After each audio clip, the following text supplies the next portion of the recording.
Good morning. This is Japanese Economic Review Channel. Today, we look back at yesterday's market session from July 30th, 2026. It was a day defined by a striking divergence in Japanese equities. While the Nikkei 225 managed a surface-level rebound, the underlying sentiment remained fragile as global geopolitical headwinds and central bank speculation created a distorted recovery. Let's review how these shocks played out across the indices. Reviewing yesterday's closing figures, the Nikkei 225 rose 433 points to finish at 61,867. However, this rebound masked a broader decline. The Topix fell 21 points, and Nikkei futures plunged 740 points.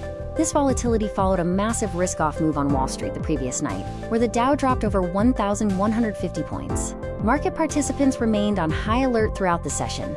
Yesterday, a dangerous macro chain reaction was in full effect. Aggressive rhetoric regarding retaliation against Iran spiked tensions in the Hormuz and Bab el-Mandeb Straits, driving Tokyo crude oil futures higher. This reawakened global inflation fears. Furthermore, news that 3 FOMC members had pushed for rate hikes added severe downward pressure on cyclical and financial equities globally. The precursor to yesterday's Tokyo action was the brutal sell-off on Wall Street during the July 29th session. The Dow suffered its first major pullback in 4 days, and the SOX semiconductor index plummeted over 5%. Continued heavy selling pressure on mega-cap AI darlings like Nvidia, combined with poor guidance from P&G, set a volatile and bearish stage for the Tokyo opening yesterday morning. Yesterday's Tokyo session was a tale of two indices. The Nikkei's 433-point gain was largely an autonomous rebound in heavily beaten-down AI and semiconductor stocks. However, the reality of the prime market was much grimmer. Over 60% of stocks actually declined. Intraday volatility was extreme, with the Nikkei swinging nearly 1,500 points at one point before facing afternoon profit-taking. The sector divide yesterday was stark.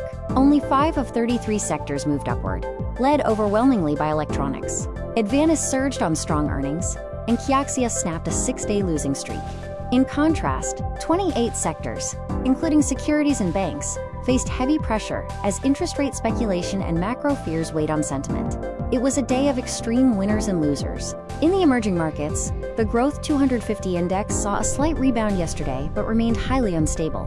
While Astroscale HD gained ground, recent IPOs like Tier 4 closed lower. All eyes now turn to today's high-stakes event, the July 31st BOJ meeting. Investors are hunting for clues regarding policy normalization and Governor Ueda's press conference to see if it will calm or further agitate these volatile conditions. Thank you for watching the Japanese Economic Review.